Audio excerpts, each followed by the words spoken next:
Welcome to the Draft Stack with Kyle and Jordan. Jordan, what's going on, man? Not much, This is my favorite prospect in the class so far. Yeah, so I'm really excited for this. So Cameron Boozer, who, to get right into it, he is what we would assume, or our assumption, is probably the safest pick out of the top three that out of the three we've been talking about. I would argue, and someone could make a different argument, he's the most polished fundamentals-wise of the three. Okay. He may not be the flashiest player. Don't get me wrong. I do think he has some juice to his game, but he's not the flashiest player of the three players. However, he's much more polished fundamentally than the three players. What say you? I think that he is the safest prospect since Cade Cunningham. I like that. So, he just there. To me, there is very little downside with him. Like, he's going to be a good scoring power forward, no matter what. I agree. And then you take into the fact that he seems to, there's defensive upside on top of that. There's passing upside on top of that. Mm-hmm. There's stretching the floor upside on top of that. There's all these other upside things that he can have. He's a lot more athletic than some people will try to lead you to believe. Just because he's not Darren Peterson does not mean he's not a good athlete. Right. So there's all these other things that he has that are huge pluses. Agree. But just he is going to be a good scoring forward. Now, there might be a team, caveat, there might be a team who tries him out at center because there might be some usage of him in the BAM role if I had to. Mm-hmm. Or just as a small ball center in general. Right. I think if you're going small ball to because he does offer enough rim protection to be a small ball center. He's not going to be a full-time center in the NBA. No, but he does offer enough rim protection to be a small ball center. And I kind of think his defense might be good enough that you can put him on some small forwards too. He's got the versatility. He's got the foot speed, I think. So that's one of the things that's really interesting about him. I guess we should probably go through his stuff and then his stats as well. So, he's 19, obviously freshman, big, going to Duke. He's 6'9". His per 40 stats are 30.1 points per game, per 40. On 59% field goal percentage. Okay. 35% from three on 5 attempts. Which is respectable. On 5 attempts. Very respectable. His free throw is 82%. And he is going to draw contact. And he gets to the line a lot. Is seven free throws per 40. I think he's going to even up that a little bit. So it's 68.2 true shooting percentage. The dude is a bucket. Yes. Okay. Now let's talk about the other stuff. 16 rebounds per 40.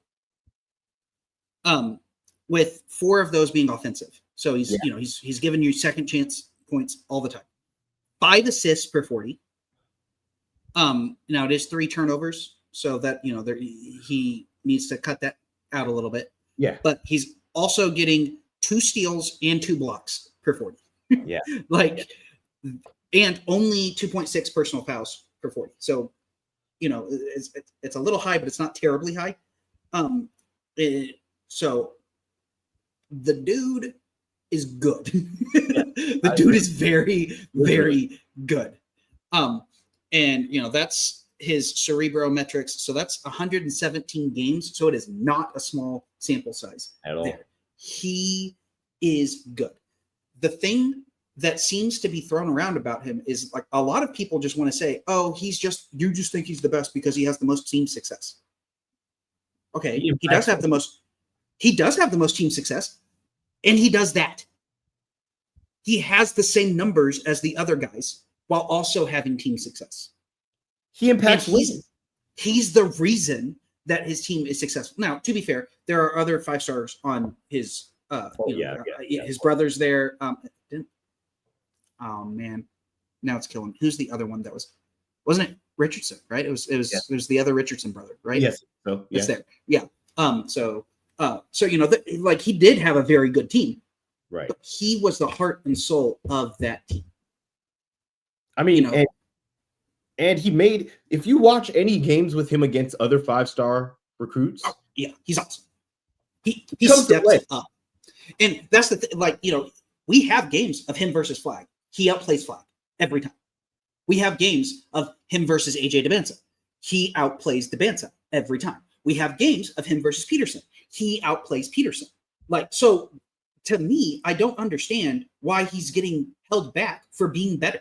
Like, it does not make sense. He is an incredible prospect. And I think the challenge really is this, right? We opened up with it. He's not the flashiest of the three if we talk about Dybantsa, Peterson, and himself, of the three, he's not the flashiest guy. But I'm going to go back to this. When I talk about polish, his defensive polish is insane. Like, I think I have down here in my notes, not easily back down. No. His defensive high Q. He's got tree trunks for legs. That's why. I mean, come on. And he uses his hips on defense. So he does move. And then even on the backing down aspect, he's firm. So there's a solid base for him when he's playing post defense. So to me, if there was anything that like I would say are big like detractors, and there aren't many of them. There aren't many of them. This is why the top 3 is the top 3. If you're gonna get a win picking any 3 of these guys. Doesn't make a lot of mental mistakes, is what I have down here in my notes.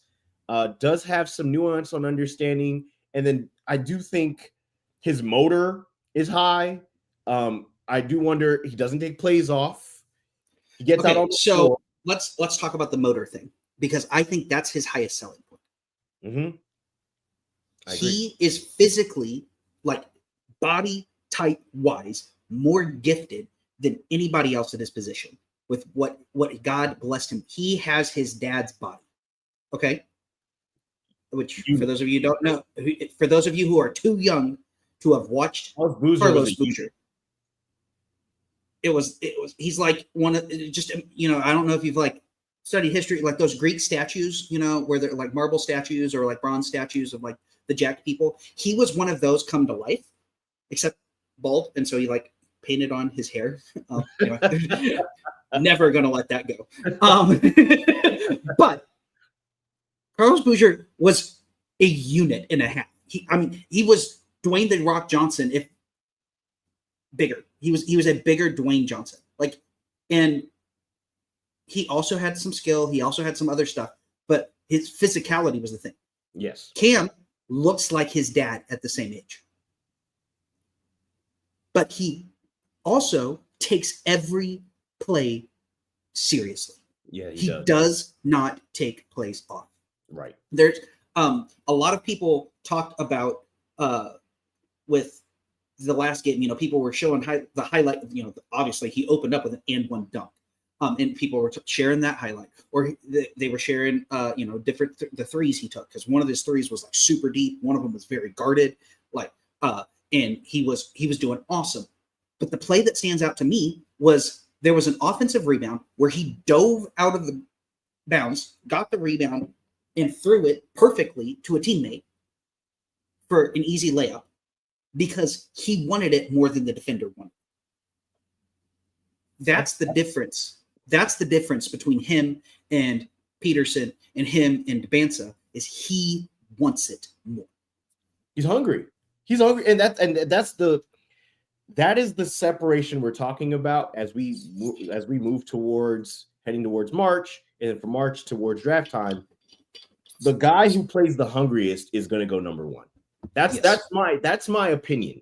The guy who plays the hungriest out of the 3 is going to be the guy that goes number 1. Now, the skill has to be there. Of course, the all-around game has to be there. All of that stuff is important. But the intangible of being so competitive and being hungry for it is going to be the difference maker, because that's what's going to happen. Whoever is picking top 3 is going to make a decision based on some extra things, some of the intangibles, some of the the little things that are maybe not box score, but show up in impact on winning. And I'm not saying Also, that, they're probably going to be making, because you're going to be such a bad team, you're going to be making the decision on who is easiest to build around. agreed. And that's going to come down to the GM's philosophy. Mm-hmm. Because I think depending on who the GM's philosophy is, there are some people are going to see Boozer and say, I can build around him. He will set the tone for my team. Agreed. Other GMs are going to look and say, I can never get that athleticism from Peterson anywhere else. So I'm taking Peterson. Someone else is going to say, I'm never going to get the scoring upside that AJ Dybantsa brings. That's the hardest thing to get, is a 3-and-D wing who can also create his own shot everywhere on the court. Yeah. That's the hardest thing to get in the league. So I'm going to get that first. So it's just going to come down to what the GM wants. Right. And again, there are no losses picking any three of these players.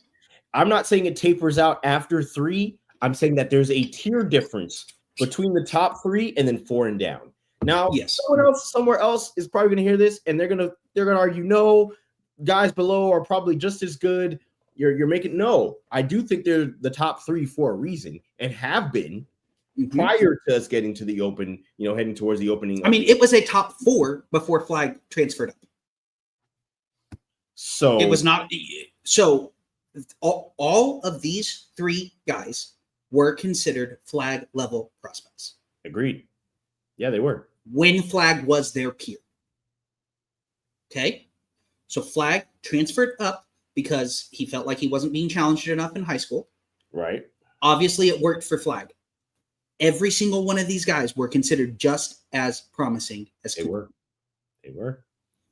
So for a reason, they're incredible.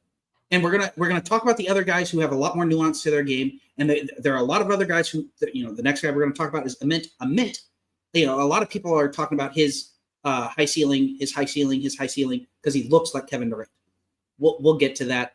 I don't think that's a great comp, but I do think we probably do need to go back to Boozer and talk about his comps, because that's where things are getting wild. Yeah, please, if you would like to open up with, we talked about this offline, but okay.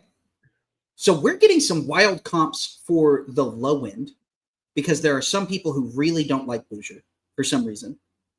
And there are some people that I have seen who've been like, well, like maybe he's just, what's his name? DeJuan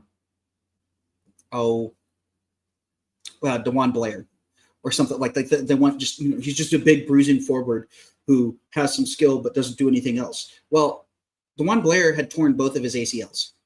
And still hooped. Like DeJuan Blair was fantastic for a while. He had a short career because he didn't have ACLs. Those are kind of important for basketball. Agreed.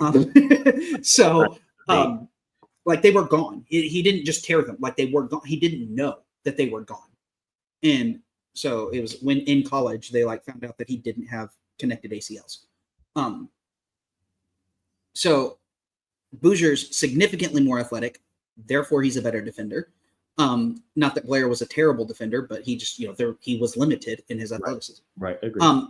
Boozer also, you can tell, I think this is what makes him so hard to comp. You can tell his dad made him study his peers. Okay. There are things he does where you immediately look at that and you say, oh, he learned that move from Dirk. You look at another move. Oh, he learned how to do that role watching Amari. Oh, he learned that move watching Duncan. Specifically, he's got the bank fadeaway, just like Duncan. He's got it. You can look at other stuff. It's like, oh, there's Kevin Love on that outlet pass. There's all these different things that he does. He sets screens. Oh, yeah, his dad made him learn to set screens, or probably beat him if he didn't do a good screen. Like, I don't know. Like he's perfect for screen setting on it as a kid. Which that goes back to him being sound in his fundamentals, being able to set a good screen while not the flashiest thing to track, but it creates opportunities for the player with the ball. I really wish I could remember the game, but there was a game where he didn't touch it in like the last 4 minutes of the game, did not touch the ball, but he was the reason every time that his team scored because of his screen setting. And I really wish I could remember what game it was, but he just, like, all he did was completely crush the defense with his screens. And because he had a good pick and roll partner in his brother, when they have really good chemistry, and then you also had the Richardson kid with super athletic, and you got a good passer like his brother. Like, so every time the wide open cutter got open, but his screen setting totally destroyed defenses. Now, that's in high school, and most high schoolers are not ready for a real screen setter. No. But if he can continue doing that at college, which Duke is not the greatest to utilize the pick and roll. He doesn't like to use pick and roll. He had Derek Lively, and Derek Lively, I think, only set like 38 screens like all year. And so it was less than 2 a game. However many it was less than 2 a game. And so he is going to need more. I think that Shire's just going to have to start using him. And my thing is, if with some of their offensive, and don't get me wrong, they made a run last year. Oh yeah, with a different team, a different like kind of setup, the type of player. And Malawak did set more screens than Lively did, so they're progressing slowly as I think he's getting more used to it, and even Filipowski, and I think that's why, because he had Filipowski, and Lively at the same time, so I think he struggled with where to put them. So I mean, he could even have, and I mean, this is, I don't want to trail off too much, but this he could have set elevator screens, yes, to create some openings. That's a different thing. But I think with the rebounding, we need to get back to the comps. So you're gonna see some wild comps with him. Yes. The one that's being thrown around a lot that we've been pumping the brakes over and over again on Hall of Fame comps this early. They are not just giving him a Hall of Fame comp. They are giving him the Hall of Fame comp. He's getting Tim Duncan comps. Stop. The dude has played 1 college game. We do not call him Tim Duncan yet.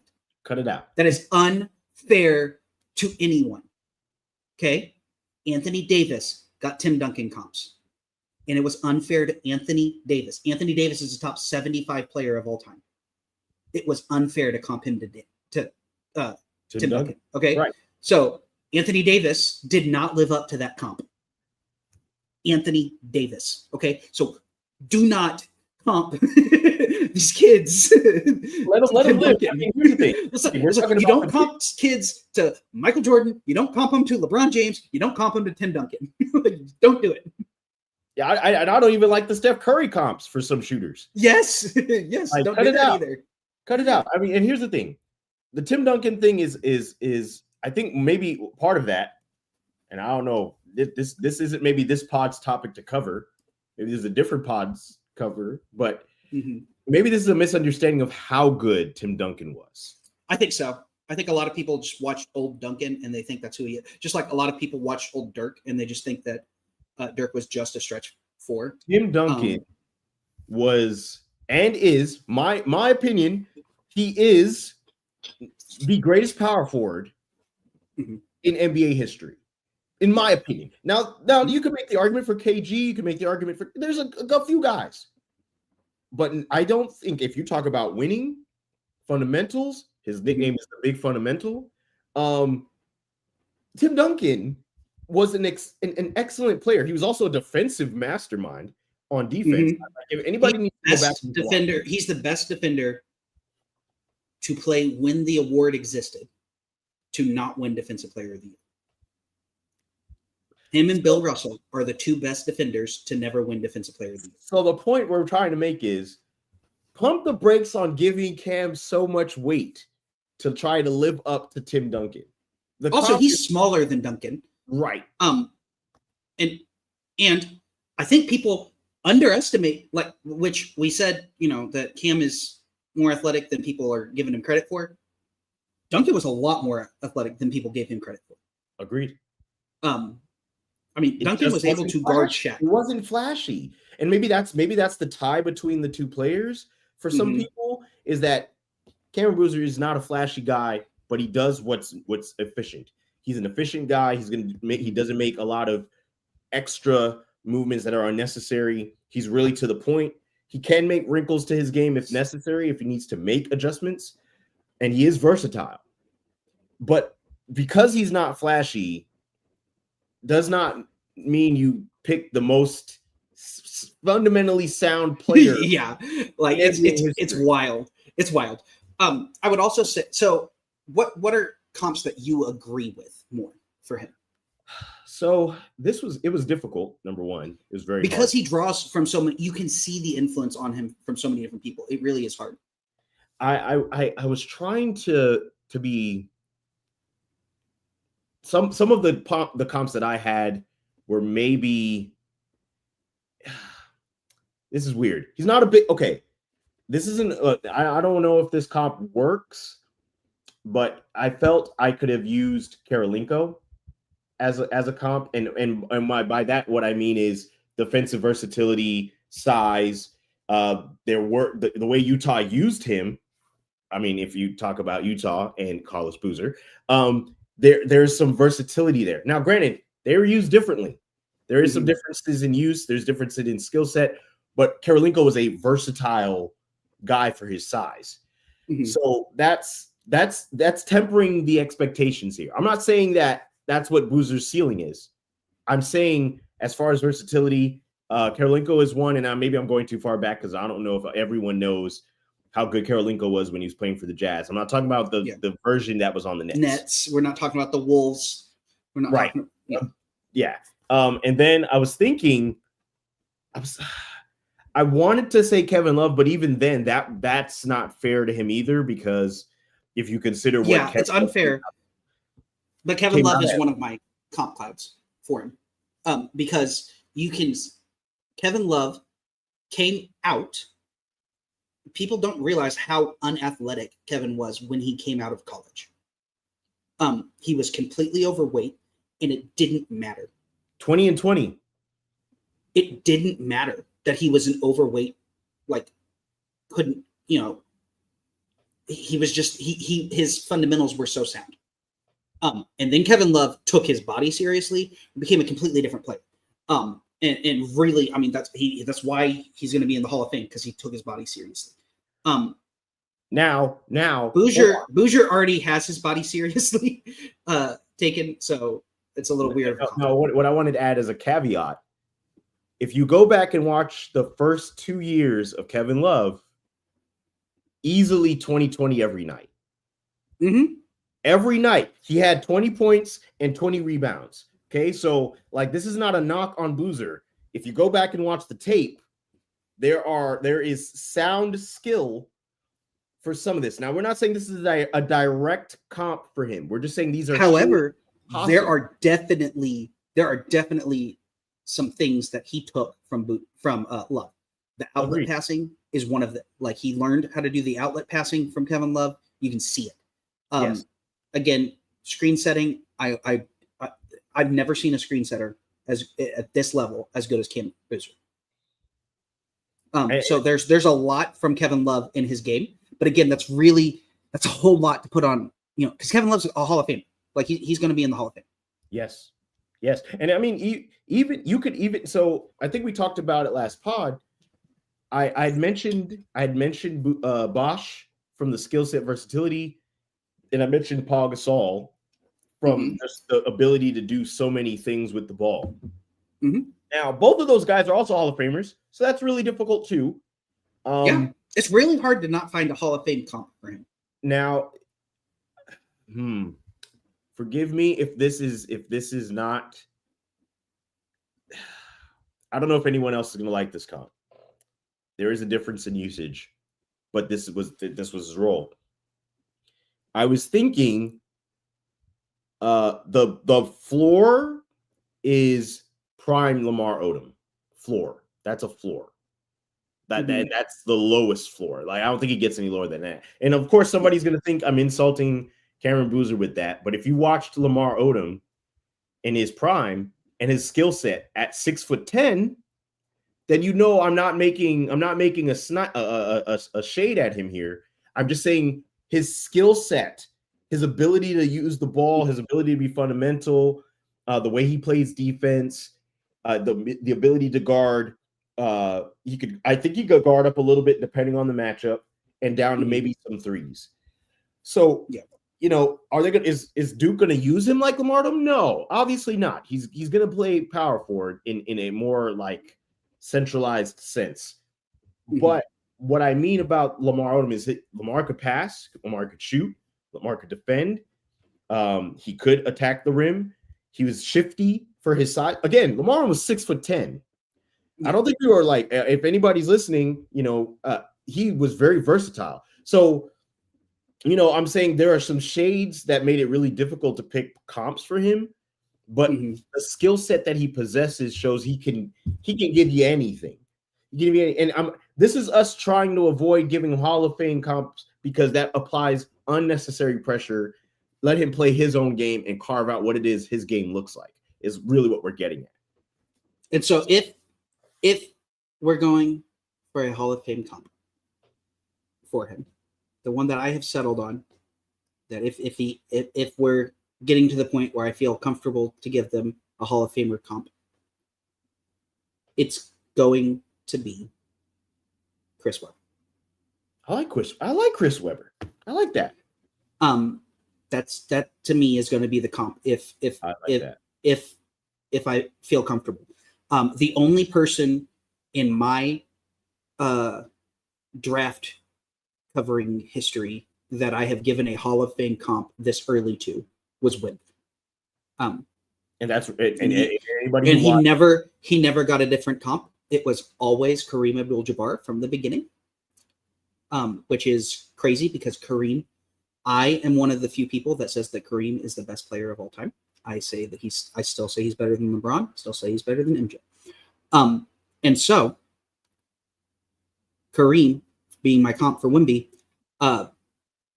was pretty specific because he was that kind of player. And what he just did to my Mavericks, it felt like Kareem. If you watched the other night, folks, Wembanyama, oh Lord, good luck to the league. Yeah, good luck to the league this season. It was not fun. It was not fun being on the other side of that. The point we're trying to make is Chris Webber is a great comp, in my opinion. I think another guy, versatile at power forward, can shoot the ball, does defend, does rebound, does all the little things. And maybe an overlooked and underrated guy that a lot of people maybe don't give him his credit or his due because of the era in which he played in. Yeah. Highly overlooked, especially because he played for Sacramento. That adds another layer of and so granted, we're not saying that actually that's a good tie-in. I think the reason maybe, to your point, the GM might overlook Boozer a little bit is because he's a player that fits within the efficiency aspect. He can do extra if you need him to, but his game is sound on every level. You're going to get everything from him. Do I think he could talk a little bit more on defense? Sure, of course. But I'm nitpicking with that. Overall, I hope that his skill set is not overlooked. Now, granted, I don't think he's dropping out of the top three. I'm just going to put that out there.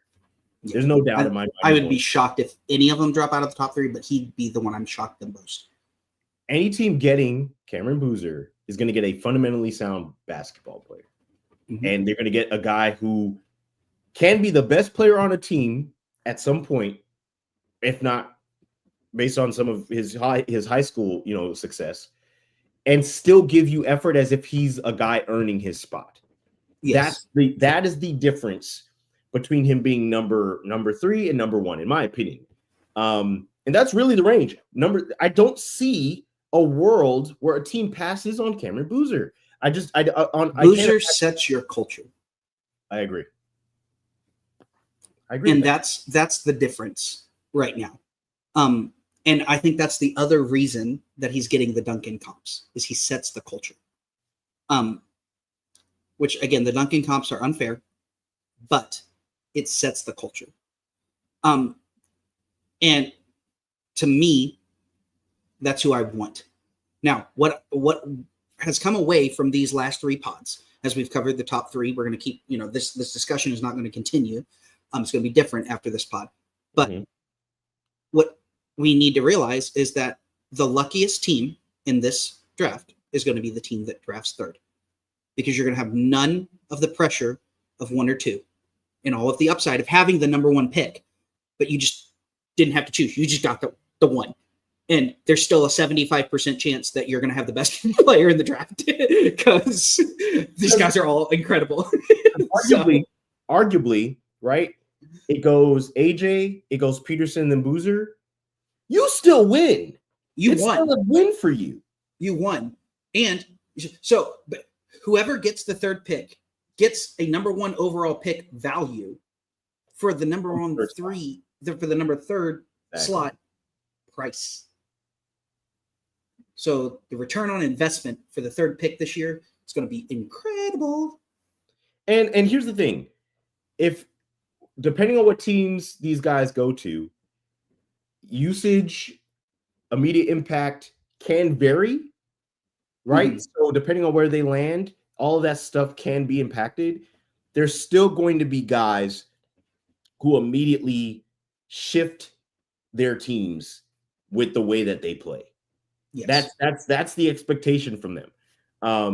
I do think that they're going to want to win because these top 3 guys want to win. And I'm not saying all the rest of our prospects that we cover aren't wanting to win, but there's a reason that there's these 3 in a tier, and then there's 4 down, in my opinion. Yeah, I'm sure Nick will probably disagree with me to some degree, but they're in a tier together.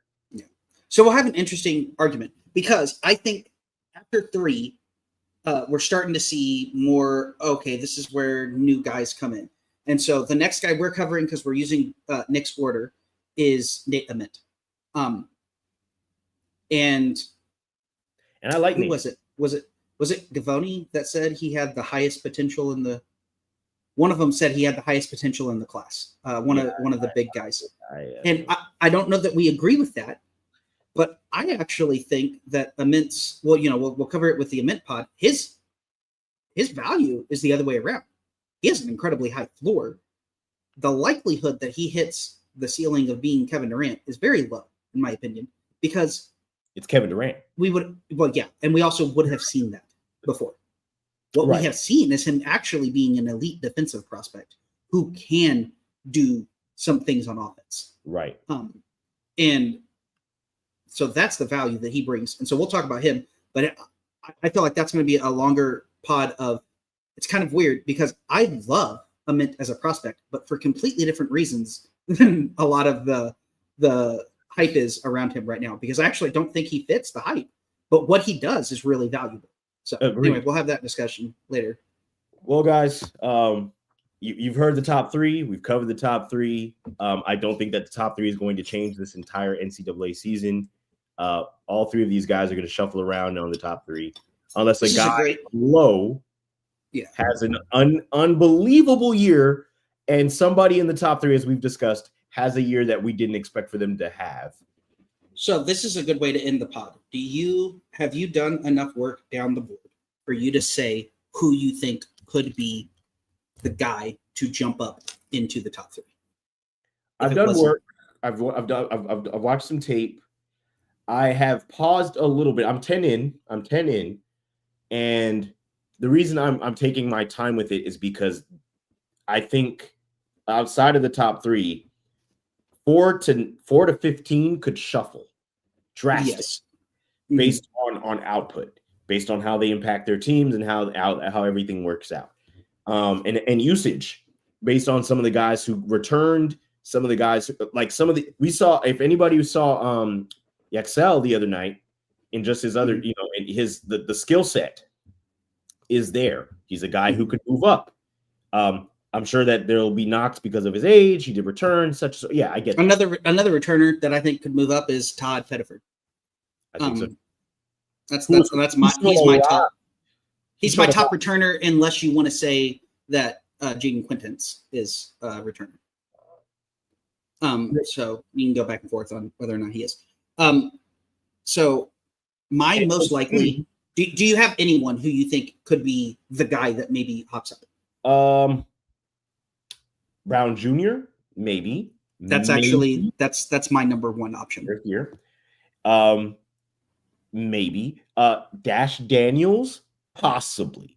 And that's really I'm lower on Dash. which is fair, which is more than fair. And then I would say